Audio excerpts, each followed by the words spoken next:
আসসালামু আলাইকুম, কেমন আছেন আপনারা সবাই? আশা করি সবাই অনেক বেশি ভালো আছেন।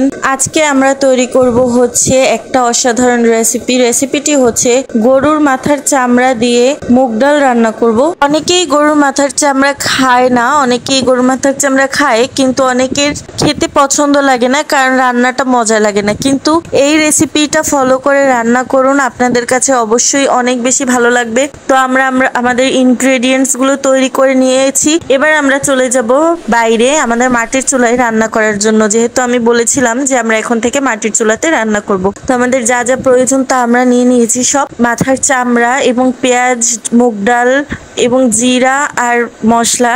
তাই আমরা এবার চুলায় কড়াই বসিয়ে দিয়েছে আম্মু, তারপর দিবে জাল ধরিয়ে। আর আমাদের চুলাটা কিন্তু খুবই স্পেশাল, দেখেই বুঝতে পারছেন এটা নর্মাল চুলার মতো একদমই না, এটার 3টা ঝিল্লি নেই। তো আমরা কড়াইয়ে প্রথমে জিরা দিয়ে দিয়েছে আর মশলাগুলো দিয়ে একটু টেলে নিয়েছে, কারণ এগুলো আমার কুটুনির মধ্যে দিয়ে কুটে নেব, কারণ এগুলো হচ্ছে হালকা গরম করে তারপর কুটে নেব, যেহেতু আমি বেটে আনিনি। তো এবার কড়াইয়ে তেল দিয়ে দিচ্ছে। তেল দিয়ে দেওয়ার পর তার মধ্যে দিয়ে দিয়েছে কুচি করে রেখে দেওয়া পেঁয়াজ এবং তার মধ্যে দিয়ে দিয়েছে কুটে রাখা রসুন এবং আদা রসুন। তার মধ্যে কিন্তু কিছু মশলা দিয়ে দিয়েছে আর দিয়ে দিচ্ছে হলুদ আর মরিচ পরিমাণ মতো। তারপর এগুলো মিক্স করে আমরা একটা মজাদার গ্রেভি তৈরি করব। প্রথমে এটা ভালোভাবে কষিয়ে নিতে হবে যেন হলুদ মরিচের এবং পেঁয়াজের যে একটা ঝাঁঝ আর গন্ধ থাকে সেটা না থাকে।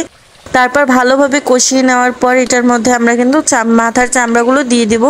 দিয়ে দেওয়ার পর এটাও অনেক ভালোভাবে কষিয়ে নিতে হবে।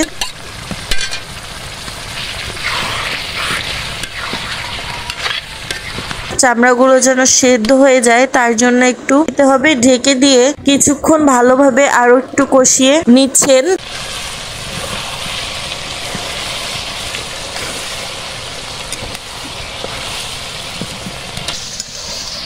তারপর তার মধ্যে আমরা আমাদের ধুয়ে রাখা পরিষ্কার করে রাখা মুগ ডালগুলো দিয়ে ভালোভাবে নেড়েচেড়ে মিক্স করে দিচ্ছি। গ্রেভি এবং মাথার চামড়াটার সাথে অনেক ভালোভাবে কিন্তু মিক্স করে দিচ্ছে।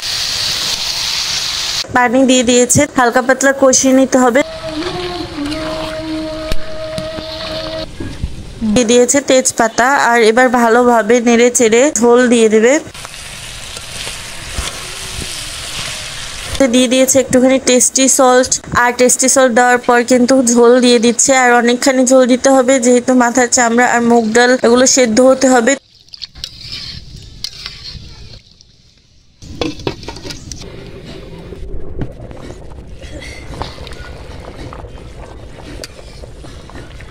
আমরা দিয়ে দিয়েছি কুটে রাখা সেই মশলাগুলো, যেগুলো একটু আগেই আমরা কুটে নিয়েছি। আর এবার আমরা আবার ঢাকনা দিয়ে দিয়েছি।